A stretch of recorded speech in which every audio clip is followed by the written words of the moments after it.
player.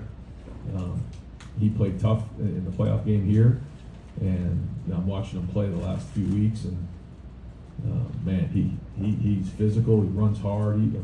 He takes some shots and he keeps coming back, and he's a competitor. I got a lot of respect for him as a player.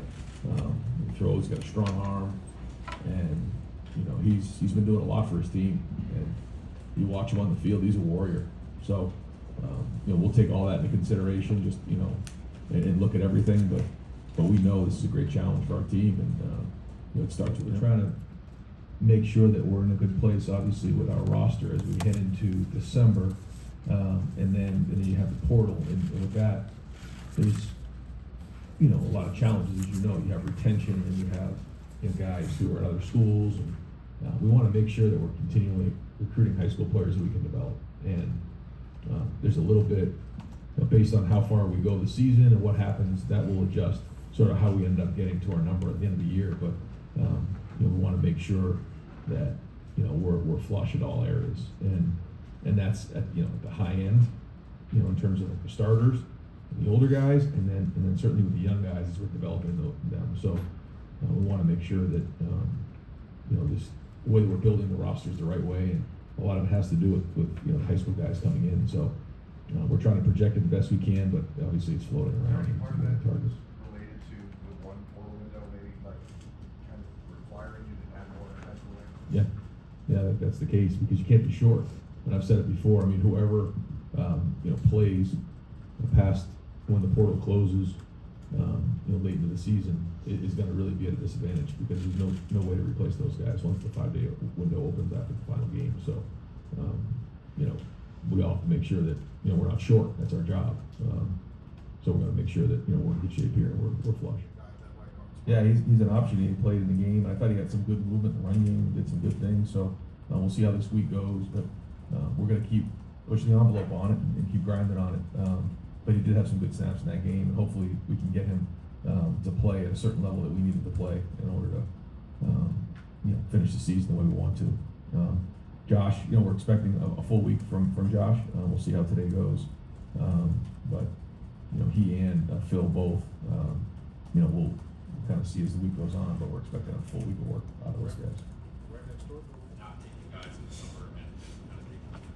Yeah, I think it's a little bit of a philosophy. Not that we're not trying to get good players, but I think a couple things come into play. One, there's going to be changes in college football year in and year out. That's the first thing, based on how guys play, based on coaching staffs, based on a lot of things.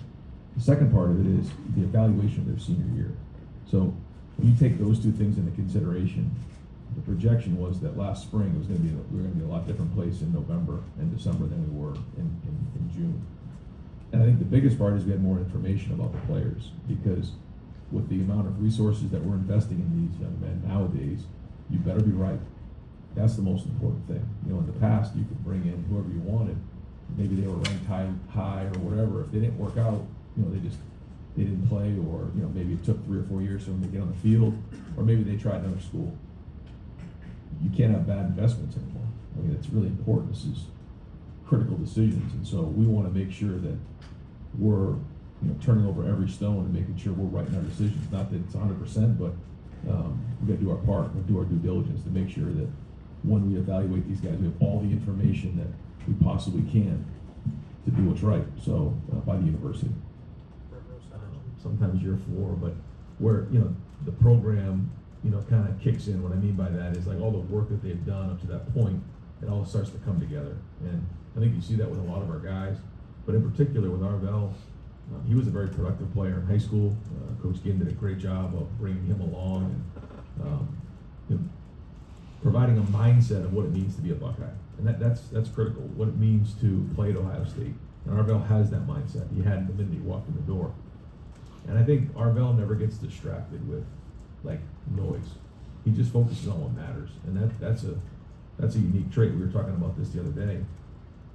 Maybe there's talk about him with awards, or maybe there's talk about him in the draft. That doesn't affect Arvell. Arvell just focuses on what matters, and again, it starts with a mindset.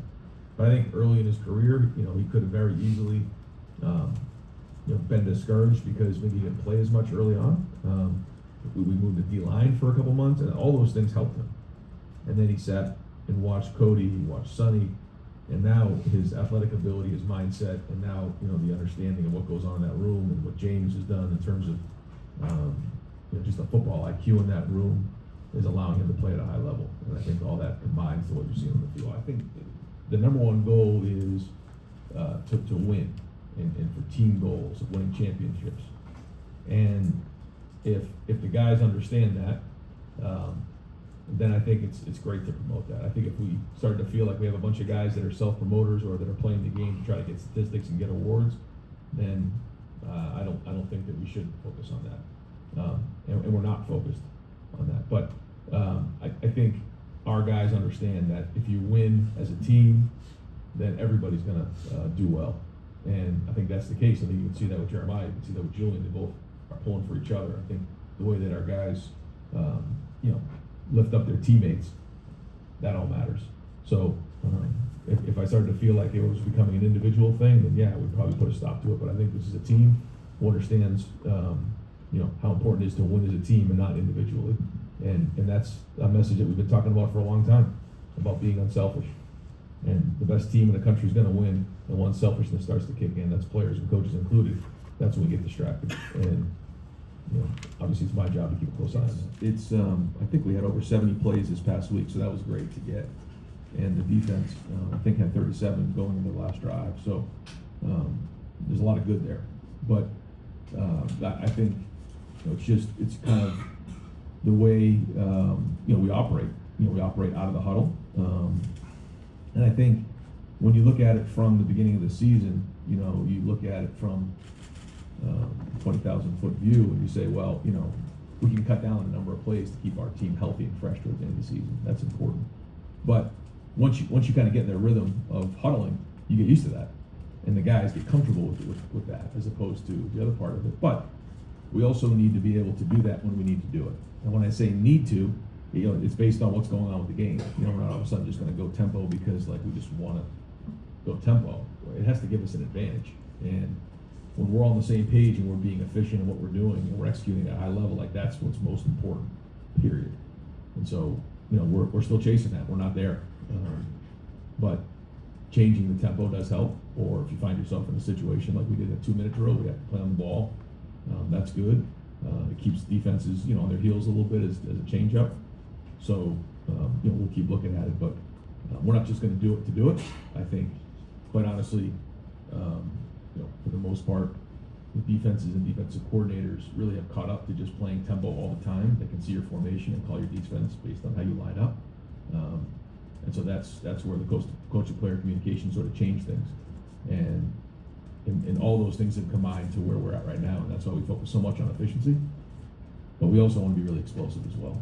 So get back to work today and get after it. Yeah, good question. I think the 2 plays in particular where we had a free runner and Bo, man, what 2 great runs he had on third down, man. The first one was what we call free safety mix. So the will blitz and the free safety came into the B gap. We had, you know, David in there tight. He usually handles any fourth defender over here. You know, they did a nice job. They hit it inside, so David couldn't quite get to him. So that's a scheme issue. We actually blocked it pretty well because once Bo kind of broke the tackle, he ended up making some yards there. And there was a couple others like that, you know, and you know, give them credit. They did a nice job with a couple of those things. I thought, you know, we did overall handle some of that. Was a lot of movement up there. We early on we ran a stretch play that Austin didn't quite get to the second level. The next time we ran the same one, he got to the second level on the same blitz, got to the backer, and it turned into an explosive run. So one of the things about the run game is, you know, it does take time to take effect. We certainly wish that the first play, you know, would have been you know, part of our day, but it wasn't. So we had to regroup and come back after it. But like we're just going to keep swinging on it, and you know, it comes down to fundamentals. That's it. So you know, we'll keep trying to figure out ways to be creative and create space and create explosion. But like when it all comes down to the end, it's going to come down to fundamentals. And so, but yeah, I think there's positives, but there's also things we got to get better at, be more consistent. Yeah. But I can't sit here and say I'm disappointed right now. I'm encouraged with a lot of things that are going on up there. And you know, if I thought it was you know, a real problem or a mess, I would address it. I know that we're gonna get, a lot more challenges here, and we're challenging these guys every day, and, you know, the backs need to continue to run better, and we need to continue to figure out ways to put them in a situation to be successful, and the angles of the blocks, we've gotta keep working on that, but, no, I mean, I think they're grinding on it, they're working hard. Two of the guys graded out a champion, the other guys didn't. You know, we upped our ante on being a champion. It used to be over 80, you know, this past week. Now we're at 83% because we feel like we need to, you know, increase our efficiency and execution. But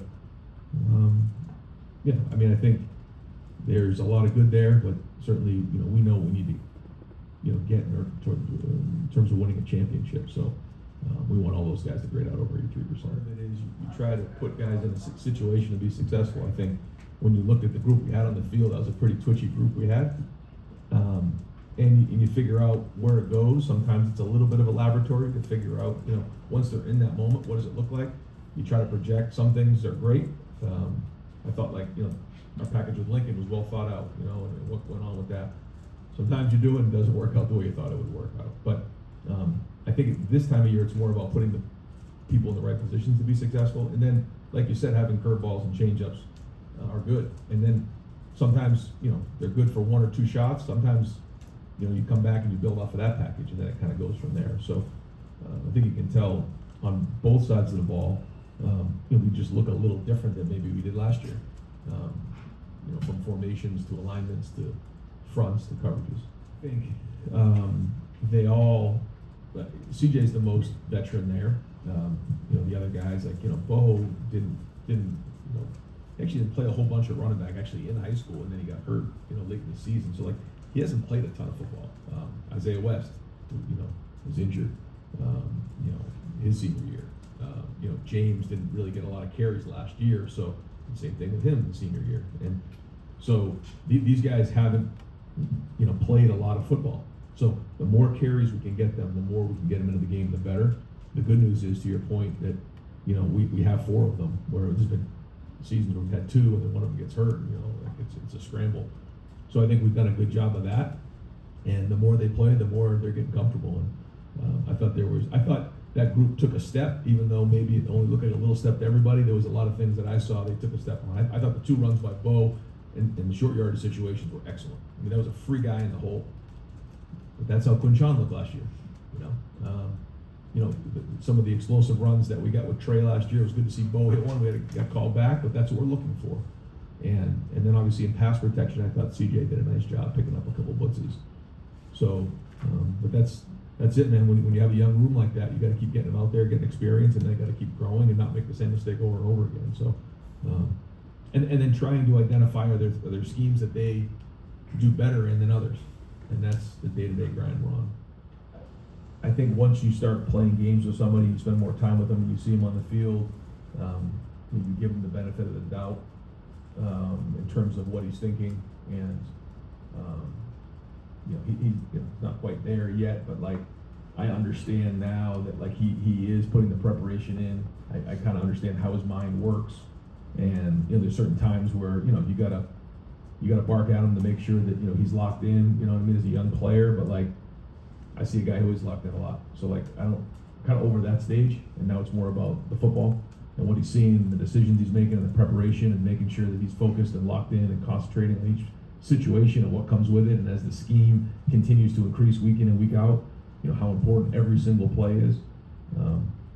So you know, and then just what it takes to execute each play and making great decisions. And then you know having the toughness to lead the team as we you know get into these bigger games as the season you know, comes to an end. So that's kind of where we are, and you know he's doing great in terms of preparation. His mindset it'd be a lot easier. You know, it's just there's so many moving parts after playing the position. Like I understand, like you know, and you just got like if you're talking about that one play in particular, like you know, in that situation, you got a 17-play drive, and you know, they're dropping 8. There's really no room in there. Like you probably got to check the ball down or run, and you know maybe we play 4th down, or maybe we kick the field goal, but.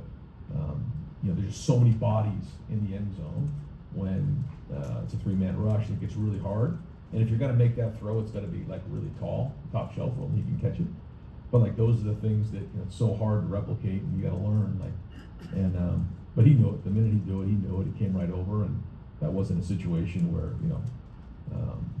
you start barking at somebody, you just, cause he knows, nobody, wanna take care of the ball better than him in that moment, so. But then, if you overdo it, and all of a sudden guys get paralyzed, they don't let it rip, so, you gotta let it rip, man, and every once in a while, bad things are gonna happen, you gotta come back from it, and I think, to his credit, he's kinda always stayed even keeled in that area, so, again, bigger challenges ahead, but that's kinda where he's Yeah, at. I think right now, where we stand right now, it's, we're gonna kinda like split the duty up there. But who knows, that might change later today. And Josh is gonna get healthy, we'll see how Ethan does today. But that's kinda where we kinda feel like we are right now, and we feel like splitting the reps can, help them, all those guys become more efficient. But we're gonna keep evaluating, keep pushing on and see where we go. And a big part of it is how healthy Josh is. Real quick, that is like, not to give away trade secrets, but I think nowadays, if you're just a one position only guy, you better be elite, And so if you're an offensive lineman that can play, guard and tackle, or, you're a receiver, that can block and run, or, if you're a linebacker that can play on the edge, or you're a nickel that can play corner, or safety that can play down, like all those things come into play. Because, the versatility is important, because we know this roster's every year is getting shorter and shorter. We're gonna get to, just over 100 people on the team, and so that means everybody has to have versatility. That means guys who are on the field and also scout team guys. So anybody that we're bringing into the program, we want to have some versatility. I think you can see by maybe some of the guys that we're adding to the roster here, even over the last month, they can do multiple things. And I think that's important.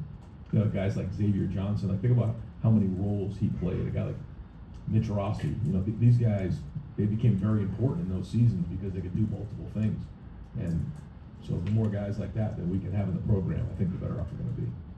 The first thing you're thinking about is development for this year, developing depth. What is it gonna look like when you're putting you in the game in a Big Ten game? What does it look like in those moments? It's one thing what we see in practice, but it's another thing to actually do it in the game. So that's the first thing we're trying to evaluate. And the second thing is like to your point, like where are we going? What's this looking like in the next 2 to 3 years? In each game, we'll go through and we'll take a look at the guys and see how they do, and try to figure in all these decisions on guys coming into the program, retention, all of that, and then try to project out the best we can based on what we see. And as you can imagine, there's a lot of conversation. He just needs more reps. His awareness is excellent. We can see a projection over here. Look at this. Maybe in a different type of scheme or a different type of play, he could do these types of, like, we're all trying to figure those things out. Where we feel like with the older guys, we have a pretty good feel for that, which is why we've adapted on both sides of the ball. All right, Coach,